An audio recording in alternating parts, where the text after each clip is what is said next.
Und jetzt das Heute-Journal mit Gundula Gause und Christian Sievers. Guten Abend Ihnen allen. 21 Millionen Rentnerinnen und Rentner in Deutschland, das sind 21 Millionen potenzielle Wählerstimmen. Die Rente, aus Sicht der Politik ein Thema, bei dem es viel zu gewinnen, aber natürlich auch zu verlieren gibt. Die Bundesregierung hat nach monatelangem internen Ringen heute im Kabinett ihr Rentenpaket auf den Weg gebracht. Das ist eine wichtige Weichenstellung für alle, die Rente beziehen oder kurz davor stehen, und zwar auf Jahrzehnte hinaus. Für die Jungen ist es ebenfalls eine Weichenstellung. Die einen bekommen ein stabiles Rentenniveau, die anderen werden deutlich mehr zahlen müssen. Jetzt geht das Ganze ins Parlament. Die Diskussion ist also alles andere als beendet. Bernd Bentin. Guten Morgen. Hallo. Der Arbeitstag beginnt früh für den Arbeitsminister. Kurz vor 7 Live-Interview im ZDF-Morgenmagazin. Hubertus Heil steht so früh auf, um früh etwas zu verteidigen. Ein Kernprojekt seiner SPD, das Rentenpaket 2. Richtig ist, dass wir Sicherheit für alle Generationen schaffen müssen, weil sich alle auf die Rente verlassen können. Und deshalb ist es richtig, dass wir das Rentenniveau stabil halten. Und klar ist auch, das muss finanziert werden aus der Gesellschaft, aus Beiträgen, aus Steuern. Das Rentenpaket 2 bringt Heil heute mit einiger Verspätung im Kabinett ein. Ein Punkt, die Aktienrente. 200 Milliarden will die Regierung bis 2035 am Kapitalmarkt anlegen. Kernpunkt des Pakets aber ist das Rentenniveau. Das Verhältnis also zwischen Standardrente und Löhnen. Das soll bei 48% zementiert werden. Bis zum Ende des nächsten Jahrzehnts. Heftige Kritik daran kommt von den Arbeitgebern. Die Bundesregierung macht den Fehler, dem Wähler entgegenzukommen und zu sagen, wir versprechen dir mehr Rente und lassen die Rechnung die nächste Generation bezahlen. Das ist keine nachhaltige Rentenpolitik. Gefragt vielmehr ist eine faire Verteilung der Lasten zwischen den Generationen. Die junge Generation besucht der Arbeitsminister gleich nach Morgenmagazin und Kabinettssitzung. Ausbildungszentrum der Berliner Wasserbetriebe. Hier kennen sie das Problem, das auch Heil hat. Viele Babyboomer, wenig Junge. Es wird ja eine riesen Lücke geben, die dann irgendwann wegfällt. Und so viele werden dann im Endeffekt fehlen. Weiß ich noch nicht, wer die Lücke, sage ich mal, stopfen will. Aber wahrscheinlich hat er da schon eine Idee. Die zündende Idee hat da noch keiner. Die Zahlen aber sind bekannt. Vor gut 60 Jahren kamen 6 Beschäftigte auf einen Rentner. Zuletzt noch 2,1. Bald ist das Verhältnis wohl fast 1:1. Die Ausgaben für die Rente werden sich in den nächsten 20 Jahren mehr als verdoppeln. Finanzminister Lindner kennt die Zahlen, verteidigt aber heute das Paket. In einem Satz zusammengefasst: Ein guter Tag für die Rente. Ein Lob mit Kalkül. Mit seinem Ja zum Rentenpaket sichert sich Lindner ein vielfaches Nein zu anderen Haushaltswünschen. Gleichzeitig kündigt er eigenmächtig schon die Reformen der Reform an. Und deshalb ist das Rentenpaket 2 von heute der Vorläufer des Rentenpakets 3 und des Rentenpakets 4, des Rentenpakets 5. Rentenpaket 2, so nicht, Herr Heil. Die Jungen in der FDP allerdings laufen Sturm gegen das Projekt. Und auch die FDP-Fraktion sagt, an das Paket, da müsse man nochmals ran. Das Rentenpaket wirft Zukunftsfragen auf, nach Gerechtigkeit zwischen den Generationen, nach Belastbarkeit der Alten und der Jungen. Langfristige Antworten bietet es noch nicht. Ja, auf die heute jung sind, kommt also einiges zu. Franziska Brandmann ist Bundesvorsitzende der Jungen Liberalen, der Jugendorganisation, also der FDP. Wir haben sie vorhin schon ganz kurz im Beitrag gesehen, jetzt ausführlicher live bei uns in der Sendung. Frau Brandmann, guten Abend. Guten Abend nach Berlin. Nach Mainz vielmehr, aber Berliner gucken uns sicherlich auch zu. Ein guter Tag für die Rente, hat heute Ihr Parteichef gesagt. Hat Christian Lindner recht? Nein, er hat nicht recht. Es ist kein guter Tag für die Rente, denn das Rentenpaket 2, das jetzt im Kabinett beschlossen wurde, das führt dazu, dass alle Menschen, die in Zukunft arbeiten oder Arbeitsplätze schaffen, mehr zahlen müssen. Und das ist nicht generationengerecht finanziert. Allerdings muss ich sagen, ob das jetzt nachträglich auch wirklich ein schlechter Tag für die Rente ist, das wird sich erst noch zeigen, denn das Rentenpaket geht ja jetzt erst ins Parlament. Ich bin mir sicher, dass die FDP-Fraktion im parlamentarischen Verfahren einige Nachbesserungen anstrengen wird und dazu fordere ich Sie auch auf. Also wir werden dann das Ergebnis haben, sagen Sie jetzt quasi, dass der Bundesfinanzminister, der FDP-Parteichef im Kabinett sagt, okay, das hat jetzt mein Platz und die FDP-Fraktion im Bundestag alles noch mal neu aufdröselt? Also ich bin ja nicht Sprecherin von Christian Lindner oder vom Bundesfinanzministerium, sondern ich spreche für die Jungen-Liberalen und auch für die FDP, in dessen Bundesvorstand ich sitze. Die FDP hat auf ihrem Bundesparteitag ganz klar gesagt, dieses Rentenpaket 2 kann ohne Änderung so nicht beschlossen werden. Ganz klar. Es braucht dringend Nachbesserungen, denn wir müssen sicherstellen, dass sowohl für die Rentner als auch für die Beitragszahler das Ganze fair mit einem fairen Lastenausgleich funktioniert. Wir haben ganz konkrete Vorschläge vorgelegt, zum Beispiel beim Thema Aktienrente. Und wenn die SPD da nicht auf uns zukommt, dann kann das Rentenpaket 2 so nicht kommen. Jetzt ist die SPD aber sehr zufrieden mit dem heutigen Tag und auch mit diesem Rentenpaket. Im Koalitionsvertrag steht, es soll generationengerecht zugehen. Deswegen mal ganz allgemein gefragt, ist das dann überhaupt noch Ihre Koalition, nach dem, was Sie hier heute Abend sagen? Also im Koalitionsvertrag steht, dass die Haltelinie von 48%, die die SPD unbedingt haben möchte, generationengerecht finanziert werden soll. Das ist in dem aktuellen Vorschlag nicht der Fall. Und deshalb kämpfe ich in dieser Bundesregierung, in der FDP-Beteiligung in der Bundesregierung dafür, dass sich dieses Rentenpaket sehr stark ändert. Das muss es, denn sonst kann dieses Rentenpaket nicht kommen. Aber ich habe mit vielen Mitgliedern der Bundestagsfraktion schon gesprochen. Viele teilen da auch meine Kritik und haben mir auch schon deutlich gemacht, dass sie ebenso für Änderungen streiten werden. Und deshalb streite ich für mehr FDP in dieser Bundesregierung. Wenn Sie zu Recht sagen, dass die SPD ganz zufrieden ist, dann liegt das daran, dass der Arbeits- und Sozialminister Hubertus Heil sich schon hinstellen kann und sagen kann, die Rente bleibt sicher. Faktisch ist sie aber nur dann sicher, wenn sie generationengerecht auch finanziert ist, wenn sie tragbar ist von denen, die das in Zukunft machen müssen, die das leisten müssen. Und das sehe ich ehrlich gesagt deshalb nicht. Deshalb kann die SPD vielleicht nach vorne rum jetzt irgendwie sich positiv und zufrieden zeigen, aber faktisch hat sie keine tatsächliche Lösung auf den Tisch gelegt, wie man das jetzt finanzieren kann. Und das finde ich ziemlich schwach. Jetzt es bleibt aber nur mal bei diesem Fakt, dass auch Ihr Parteichef heute sagt, er sei mit dem Verhandlungsergebnis zufrieden. Jetzt haben Sie eben gesagt, man braucht dann vielleicht in der Bundesregierung mehr FDP. Das heißt also, Christian Lindner als FDP reicht da nicht. Das heißt, Christian Lindner hat diesem Paket jetzt im Kabinett zugestimmt, aber es geht ja jetzt an die Bundestagsfraktion. Christian Lindner ist ja auch nicht alleine die FDP, sondern wir haben da viele starke Abgeordnete und auch eine starke junge Gruppe mit vielen Mitgliedern. Trotzdem, Frau Brandmann, wenn ich Sie dann noch mal ganz kurz unterbrechen darf, ich hacke da selbst so drauf rum jetzt, weil natürlich der Eindruck in der Öffentlichkeit entsteht, dass die FDP als Teil der Bundesregierung etwas mit beschließt, dass sie dann im Parlament als so eine Art Quasi-Opposition in der Regierung wieder rückgängig machen will. Das hat nichts mit Quasi-Opposition zu tun. Wenn ich mir überlege, wie oft ich bei Ihnen im Interview SPD-Politiker sehe, die etwas anders machen wollen, als das im Koalitionsvertrag vereinbart wurde oder als das von dem Bundeskabinett beschlossen wurde. Ich sage nur Stichwort Schuldenbremse, wo ganz klar im Koalitionsvertrag steht, die Schuldenbremse, an der wird nicht gerüttelt.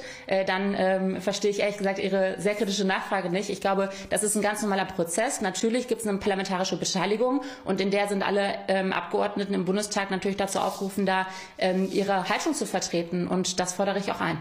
Sie sagen, es muss jetzt mehr Aktienrente kommen.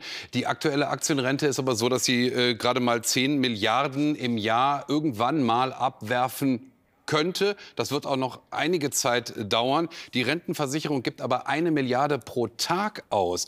Das heißt, man sieht schon an dieser Relation, dass die Aktienfinanzierung am Ende nur ein Tropfen auf den heißen Stein sein kann.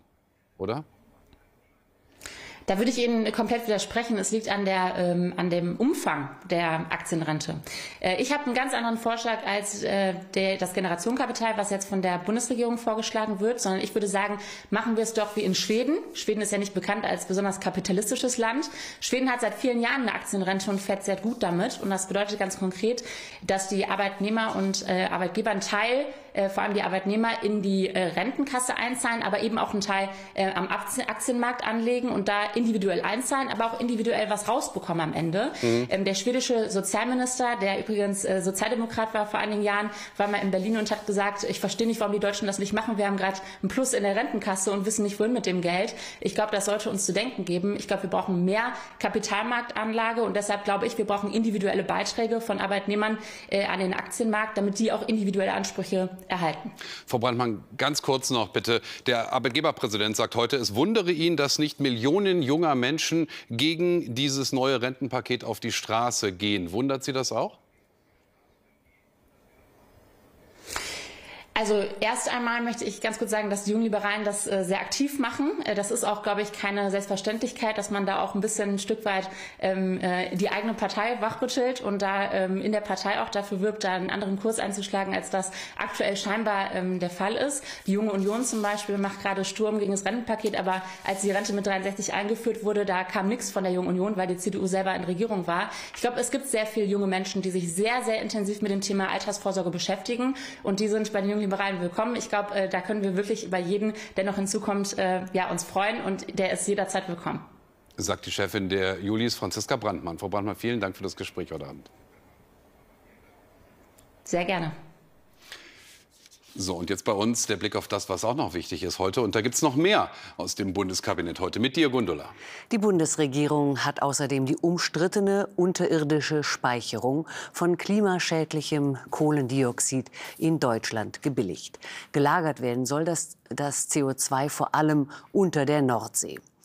Mit einer weiteren Gesetzesänderung will das Bundeskabinett große Tankstellenketten zu mehr Schnellladesäulen verpflichten. Das Ziel: bis 2028 weitere 8.000 Schnellladepunkte zusätzlich zu den aktuell knapp 22.000.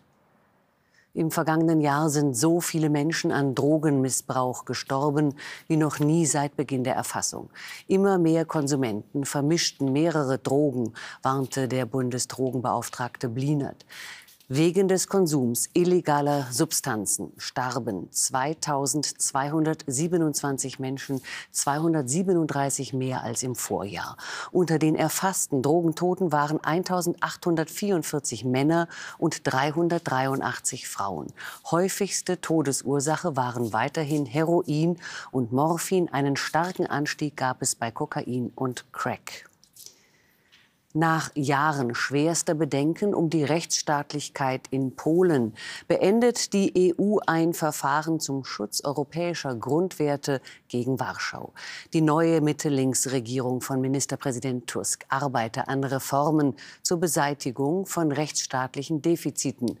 Die nationalkonservative Vorgängerregierung hatte seit 2015 das polnische Justizsystem derart umgebaut, dass Experten die Gewaltenteilung eingeschränkt sahen. Trotz internationaler Kritik setzt das israelische Militär seinen Einsatz im Gazastreifen fort und hat nach eigenen Angaben einen strategisch wichtigen Korridor entlang der Grenze zu Ägypten unter seine Kontrolle gebracht. 100 Meter breit, über eine Länge von 14 Kilometern, umfasst der Korridor den Grenzübergang Rafah nach Ägypten. Es gehe darum, Waffenschmuggel durch Tunnel zu verhindern. In diese Pufferzone sind auch palästinensische Familien geflüchtet unter humanitär desolaten Umständen. Wir hier wählen ja traditionell am Sonntag. Südafrika wählt an einem Mittwoch, nämlich heute. Und es ist noch deutlich Wichtigeres zu bemerken. In Umfragen und Wahlprognosen sprechen sie schon von einer politischen Zeitenwende, die sich dort anbahnen könnte. Die ehemalige Befreiungsbewegung und heutige Regierungspartei ANC wird wohl ihre absolute Mehrheit verlieren, erstmals seit dem Ende der Apartheid in Südafrika. Was ist da los? Zunächst mal eine atemberaubende Vertrauenskrise. Fast 85% der Bevölkerung sind unzufrieden mit der Richtung, die das Land nimmt. Mehr als 70% geben an, dem Präsidenten und Parlament überhaupt nicht oder nur wenig zu vertrauen. Verena Garrett berichtet aus Johannesburg. Ein kleiner Strich auf dem Daumen, sie hat gewählt. Der Besuch im Wahllokal ist das Highlight von Lerato Mokines Tag. Sie trägt ihre beste Kleidung. Lerato wählt, weil sie ein besseres Leben will. Ich will richtige Arbeit und ein schöneres Zuhause für meine Kinder. Und ich will, dass meine Mutter glücklich ist. Ihr Alltag sieht ganz anders aus. Lerato hält sich mit Gelegenheitsjobs über Wasser. Eine Ausbildung hat sie nicht. In den Hütten im Armenviertel Kliptown in Soweto gibt es kein fließendes Wasser, keinen Strom. Lerato kennt nur dieses Leben. Dabei gehört sie zur Generation der Born Frees, geboren 1995. Apartheid hat sie nie erlebt, aber in Kliptown auch keine bessere Zukunft. Es passiert viel. Die Leute tragen Waffen mit sich rum. Es ist nicht sicher, besonders nicht in der Nacht. Menschen werden erschossen. 4 Menschen leben in der Wellblechhütte. Lerato, die Mutter Maggie, Leratos 2 Kinder. Jeder Dritte in Südafrika ist arbeitslos. In Kliptown sind es sogar 70% der Bewohner. Leratos einziges festes Einkommen sind 2.000 Rand monatlich vom Staat für die Kinder, umgerechnet 100 €. Sie wollen schon lange weg, aber wohin? Die Regierungspartei ANC verspricht immer neu günstigen Wohnraum und Jobs. Angekommen ist in Kliptown davon nichts. Vielleicht hätten sie mit der Toilette anfangen und dann mit dem Wasserhahn weitermachen können. Wenn es nicht direkt ein Haus sein kann, könnten sie sich wenigstens um den Strom kümmern. Das ist doch nicht so schwer. Lerato Mokine steht für eine frustrierte Generation. Die Regierungspartei ANC liefert zu wenig. 30 Jahre mit absoluter Mehrheit an der Macht, durchzogen von Inkompetenz und Korruption. Der Präsident gibt sich heute zuversichtlich. Das ist ein großartiger Tag für die Demokratie Südafrikas. Ein wunderbarer Tag, hell und sonnig. Er muss damit rechnen, dass er nach dieser Wahl nicht mehr allein regieren kann, sich einen Partner suchen muss. Es wäre ein Schritt in eine neue Richtung, wenn auch ein langsamer. Der ANC wird größte Partei bleiben. Ich denke nicht, dass sich viel verändern wird. Die Entwicklung unserer Gesellschaft ist noch nicht so weit. Die allermeisten Parteien, die zur Wahl stehen, sind ja Splittergruppen des ANC. 30 Jahre nachdem die Hoffnung in Südafrika einzog, steht das Land auch nach diesen Wahlen vor einer ungewissen Zukunft. Lerato Mokine trägt den kleinen Strich, genau wie ihre Mutter, mit Stolz. Sie wollen die Hoffnung nicht aufgeben. Und wir bleiben noch bei Wahlen. In 1,5 Wochen ist Europawahl für die Deutschen. Und da wird deutlich, dass auch künstliche Intelligenz längst Politik macht. Dass mit künstlich generierten Fotos und Videos Stimmung erzeugt wird, um Stimmen zu gewinnen. Dass die Wahl, das Herzstück jeder Demokratie, besonders geschützt werden müsste in diesen Zeiten, in denen nicht mehr ohne weiteres zu erkennen ist, was jetzt real ist und was nicht. Die EU-Staaten haben in der Tat bereits schärfere Regeln für künstliche Intelligenz beschlossen, die einen globalen Standard setzen sollen. Aber, so zeigt Dominik Czepka jetzt, das ist noch schwieriger als gedacht. So einfach kann jeder ein gefälschtes Bild erzeugen. Ursula von der Leyen soll Wladimir Putin küssen. Wer das bei einem KI-Generator eingibt, bekommt so ein Bild. Kein Kuss und auch nicht besonders realistisch, aber das ist nicht der Punkt. Im Moment lassen sich durch die Software auf Wunsch Bilder von EU-Parlamentariern erzeugen.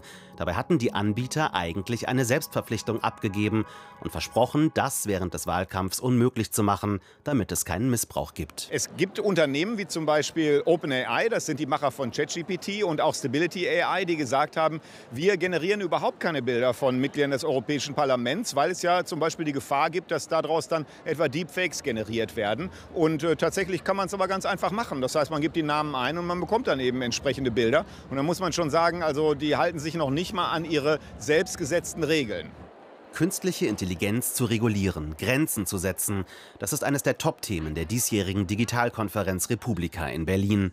Die Politik ist alarmiert. Fake-Bilder von EU-Parlamentariern dürfe es nicht geben, wie von der SPD-Politikerin Mona Akrami, die im echten Leben kein Kopftuch trägt. Das ist nicht nur ein Spaß, also viele sagen ja dann, das ist ja lustig. Das ist eben nicht nur ein Spaß, sondern es geht vor allem in eine bestimmte Richtung. Man will unsere Gesellschaft spalten, man will unsere Demokratie unterhöhlen und das dürfen wir uns nicht gefallen lassen. Die EU hat vor einer Woche das weltweit erste Gesetz zur Regulierung von KI verabschiedet. Künstlich erzeugte Bilder müssen künftig eindeutig als solche gekennzeichnet werden. Außerdem wird KI verboten, die das Verhalten von Menschen beeinflussen soll. Kritiker bemängeln aber, die Regeln gingen nicht weit genug. Sie warnen vor einer Übermacht der großen Tech-Konzerne. Wir sehen eine sehr große Machtkonzentration im KI-Bereich, weil man braucht viel Geld, um viel Rechenpower zu kaufen, um viele Daten zu haben, die man verarbeiten kann mit den richtigen Werkzeugen. Das kann sich nicht jeder leisten. Insofern sind die im Vorteil in einer guten Startposition, die über viel Kapital verfügen, die über viele Daten verfügen. Das wird eher zu noch größeren Machtkonzentrationen führen. Für die Europawahl in gut einer Woche kommt das EU-Gesetz zu spät. Es muss erst einmal in nationales Recht umgesetzt werden. Die Politik läuft Gefahr, mit der Geschwindigkeit der KI nicht mithalten zu können. Das Thema bleibt uns dauerhaft erhalten. Von führenden Köpfen der KI-Forschung selbst kommt die Warnung, wir Menschen sollten vorsichtig sein, sonst könnten wir die Kontrolle verlieren über autonome KI-Systeme, und zwar unwiederbringlich. Im Heute-Journal-Update später noch ein Gespräch mit einem KI-Experten dazu. Jetzt aber erstmal nochmal du, Gundula. Mit Meldungen aus der Wirtschaft. Eine Tariflösung gibt es für die rund 930.000 Beschäftigten im deutschen Bauhauptgewerbe. Bis zur Annahme Mitte Juni sind damit weitere Warnstreiks vom Tisch. Geplant sind mehrprozentige Lohnerhöhungen in 3 Schritten, die bis Frühjahr 26 auf eine Ost-West-Angleichung hinauslaufen. Genau nachzulesen auf ZDF heute. Kräftige Tarifsteigerungen in verschiedenen Branchen haben im ersten Jahresquartal die Bruttoeinkommen deutlich erhöht. Im Vergleich zum Vorjahreszeitraum haben die Reallöhne laut Statistischem Bundesamt um 3,8% zugelegt. Valerie Haller zur Inflation gleich. Die gute Nachricht zuerst, die Menschen haben mehr Geld zur Verfügung. Ja, endlich möchte man schon sagen, jahrelang war es ja genau andersherum. Die Lebenshaltungskosten zogen weit stärker an als die Löhne. Aber jetzt im ersten Quartal der kräftigste Anstieg der Reallöhne, den das Statistische Bundesamt je gemessen hat. Grund sind kräftige Tariferhöhungen und Inflationsausgleichsprämien vom Staat. Und gleichzeitig sind die Preise eben nicht so stark gestiegen. Laut Wirtschaftsweisen geht es auch so weiter. Sie rechnen dieses Jahr insgesamt mit einem spürbaren Plus bei den Reallöhnen. Ja, und zugleich bleibt die Inflationsrate ein Problem. Die hat im Mai wieder angezogen. Genau, wobei der Anstieg hauptsächlich auf das Deutschlandticket zurückzuführen ist, das im Mai vor einem Jahr eingeführt wurde und die Teuerung quasi nach unten gedrückt hat. Dieser Inflationsdämpfer, der fällt nun weg mit dem Ergebnis, dass die Teuerungsrate jetzt etwas höher liegt, selbst wenn Energie günstiger geworden ist. So steigen die Verbraucherpreise im Mai um 2,4% im Vergleich zum Vorjahresmonat. Im April hatte die Inflation noch bei 2,2% gelegen.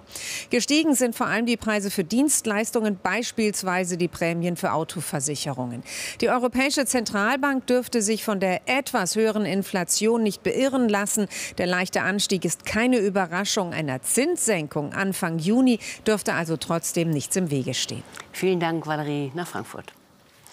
In Erfurt ist am Abend der Katholikentag eröffnet worden. Bis Sonntag wird auf hunderten Veranstaltungen über die Zukunft der Kirchen in Deutschland diskutiert. Zum Auftakt beklagte Bundespräsident Steinmeier den Bedeutungsverlust der Kirchen und regte eine selbstkritische Debatte darüber an. Die Veränderungen seien dramatisch. Die Kirchen müssten aktiver werden gegen wachsende Entfremdung und Gleichgültigkeit gegenüber den Religiösen.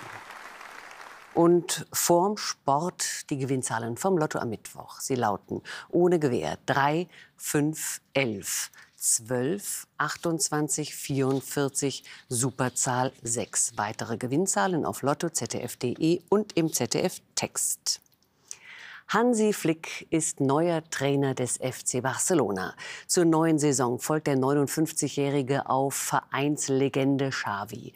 Im Gepäck die Erfahrung des Scheiterns als früherer Bundestrainer in der WM-Vorrunde 22 und zahllose Erfolge als Chefcoach von Bayern München. Und bei den Bayern ist es jetzt offiziell: Nach langer Trainersuche hat der Belgier Vincent Kompany, bislang Coach beim englischen FC Burnley, einen 3-Jahres-Vertrag in München unterschrieben. Rund 2 Wochen vor Beginn der Heim-EM ist nun auch frisch genesen Torwart Manuel Neuer im Team.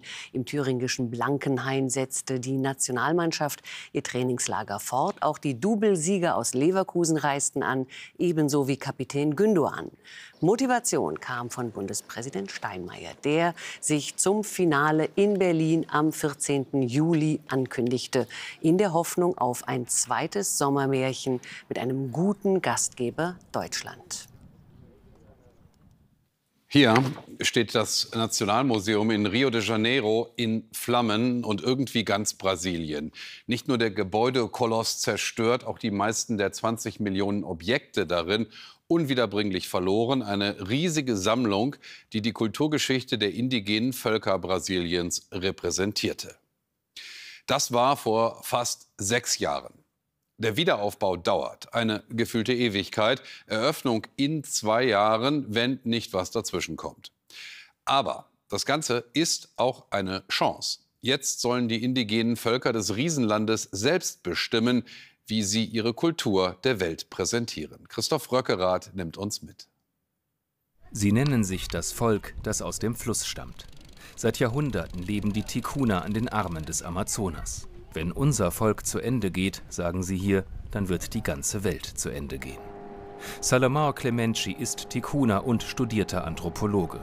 Um sein Volk zu bewahren, erforscht er seine Kultur und bringt sie ins Museum. Heute wird er den traditionellen Heiler seines Dorfes besuchen im Auftrag des brasilianischen Nationalmuseums in Rio de Janeiro. Diese Maske soll dort Teil einer Ausstellung über die Ticuna werden. Diese Maske hier werde ich jetzt zum Heiler bringen, damit er sie segnet. So wird sie immer in Verbindung mit uns stehen, wenn sie weit weg im Museum ist. Salomão trifft Wilder, den Heiler, in seinem traditionellen Holzhaus. Die Maske wurde ursprünglich für ein Ritual gefertigt, mit dem die Ticuna den Übergang vom Kind zum Erwachsenen zelebrieren. Indem Wilder sie anzieht und tanzt, bittet er die Geister um ihren Segen und die Zustimmung, damit die Maske das Land der Indigenen verlassen darf. Früher haben nicht-indigene Forscher die rituellen Gegenstände einfach mitgenommen und weit weggebracht von unserem Volk. Wir machen das anders. Wir bitten die Weisen unseres Volkes um Erlaubnis. Ein Neuanfang ohne koloniale Methoden also, aus dem Feuer geboren.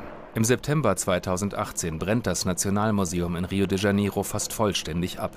Ein Kurzschluss löst den Brand aus. Auch die Ausstellung über indigene Völker wird Opfer der Flammen.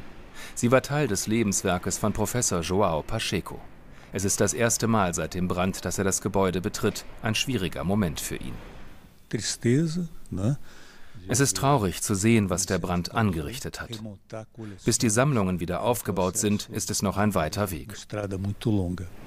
Bei aller Tragik bietet der Brand auch die Chance, auf eine neue Art indigene Kultur zu präsentieren.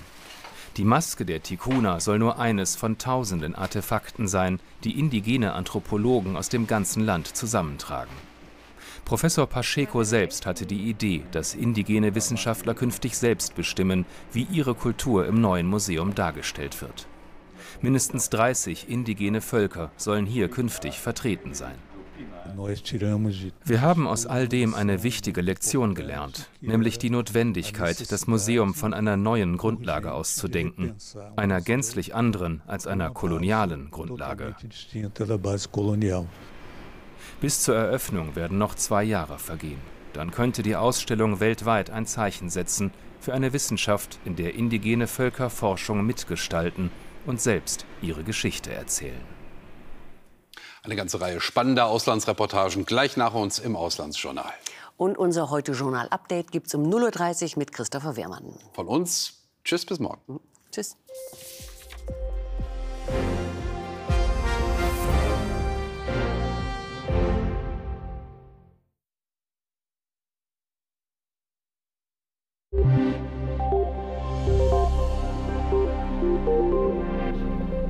Guten Abend. Für manche beginnt ja schon die Reise- und Urlaubszeit und wir schielen mal Richtung europäisches Ausland.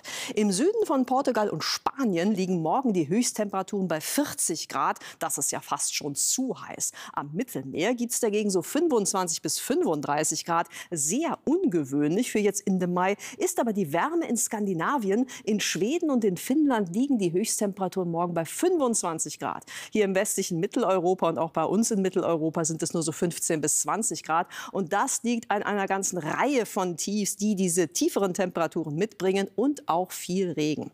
Bis Samstag früh können innerhalb von 60 Stunden auf der Alpen-Nordseite bis zu 140 Liter Regen pro Quadratmeter fallen, auf der Alpen-Südseite über 200 Liter pro Quadratmeter.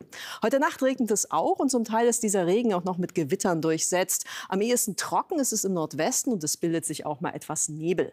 Die Temperaturen sinken auf 13 bis 9 Grad. Und morgen liegen die Höchsttemperaturen am Alpenrand bei 16 Grad, 22 Grad werden es in der Lausitz. Und schon am Vormittag gibt es morgen viele Regenschauer. Nachmittags gesellen sich auch Gewitter dazu. Und am freundlichsten wird es wohl zwischen Nordfriesland und dem Harz bei Wind aus südlichen Richtungen. Dann dreht der Wind auf nördliche Richtung und es setzt ergiebiger Dauerregen ein hier am Alpenrand. Am Samstag gibt es den dann auch in Thüringen und in Sachsen. Und am freundlichsten wird es am Sonntag im Nordwesten. Guten Abend.